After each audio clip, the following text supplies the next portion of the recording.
आपने इस विषय के ऊपर बोलने का मौका दिया।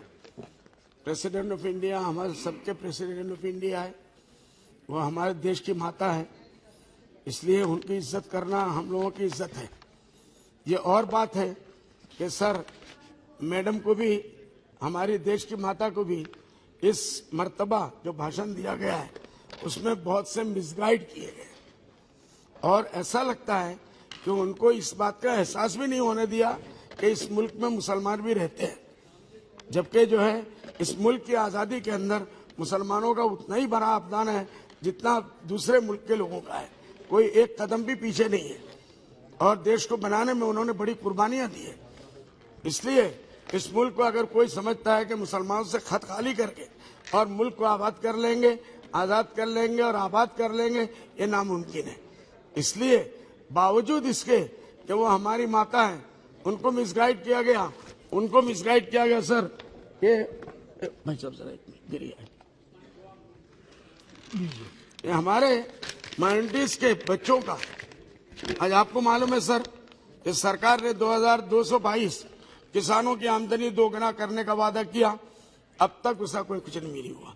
हर साल 2 करोड़ नौजवानों को नौकरी देने का वादा किया, वो भी पूरा नहीं हुआ। मुसलमानों के एक हाथ, हम खुश हो गए थे जब मोदी जी आए कि भाई इस मुल्क में भी कोई ऐसा है कि इस किस्म की बात कर रहा है। मोदी जी ने कहा एक हाथ में कुरान देना चाहेंगे, एक हाथ में लैपटॉप देना चाहेंगे, लेकिन आज तो उनको शिक्षा से भी महरूम किया जा रहा है। उनके जितने वजीफे थे सर, इसके बावजूद वो सारे वजीफे बंद कर दिए गए।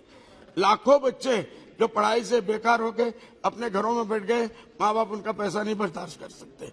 जो उच्च शिक्षा के लिए जिन बच्चों को वजीफा सरकार देती थी इससे पहले के सरकार, वो भी बंद कर दिया गया।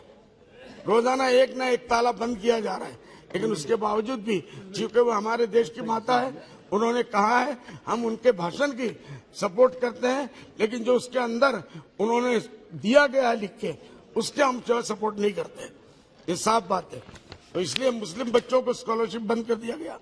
जामिया मिल्लिया इस्लामिया, अलीगढ़ मुस्लिम यूनिवर्सिटी के फंड में कटौती कर दी गई, हमने सब्र किया। आसाम में बगैर ऑल्टरनेटिव जगह दिए हुए सिर्फ मुसलमान चुन चुन के उनको बेघर किया जा रहा है, बुलडोजर उनके घरों पे चलाया जा रहा है। सर हमने यहाँ बाकायदा, मैंने इस बात को उठाया, लेकिन कोई असर नहीं हुआ। वहाँ के चीफ मिनिस्टर साहब जिस दिन जो चाहते हैं वो सुबह उठ के कर देते हैं। सर आसाम में मदरसों को बंद कर दिया गया, हम चुप रहे। उम्मीद रही कि मोदी जी फिर कहेंगे मैं एक हाथ में कुरान देना चाहता हूँ, एक हाथ में लैपटॉप देना चाहता हूँ, इसलिए मदरसों को मैं बंद होने नहीं दूंगा। लेकिन 1 साल हो गए, दिल्ली के सरकार ने भी कुछ नहीं किया। मोदी जी के साथ की जो उम्मीदें हमारी थी उस पर पानी फिर रही है। इस मुल्क में कानून है, अदालत है, अगर किसी के खिलाफ शिकायत होती है तो उसको साबित किया जाता है। सर हमारे यहाँ बुलडोजर का 50 साल से रहने वाले लोगों के घरों का मैंने यहाँ बार बार उठाया। 50 साल से रह रहे लोगों को कोई बगैर नोटिस दिए रातों रात उनको बेघर भी सर दिया गई है। मैंने इसी पार्लियामेंट में कहा कि अल्लाह के वास्ते रहम करो, कम से कम नोटिस तो दो, इतना तो टाइम दो कि वो कहीं जाके आबाद हो जाए। कुछ नहीं दिया गया सर, रिलीफ तक नहीं दिया गया।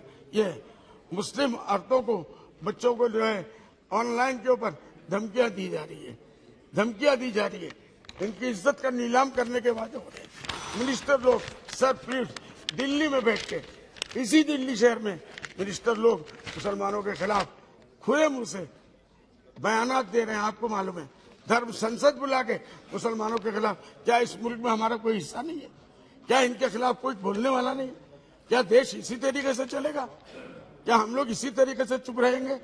हम सब की इंसानियत की जिम्मेदारी है।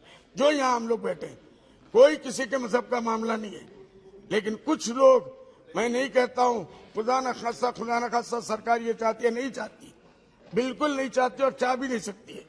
कुछ लोग इसको बदनाम कर रहे हैं। क्या उनके मुंह पर लगाम नहीं जा रहा है? ओके, क्या हमको एजुकेशन में मौका नहीं देना चाहिए? क्या सर जो हमारी शिकायत है तालीम के मामले में, तहजीब के मामले में, क्या उसको दूर नहीं किया जा सकता? इन्हीं बातों पर मैं आपकी शुक्रिया अदा करता हूँ।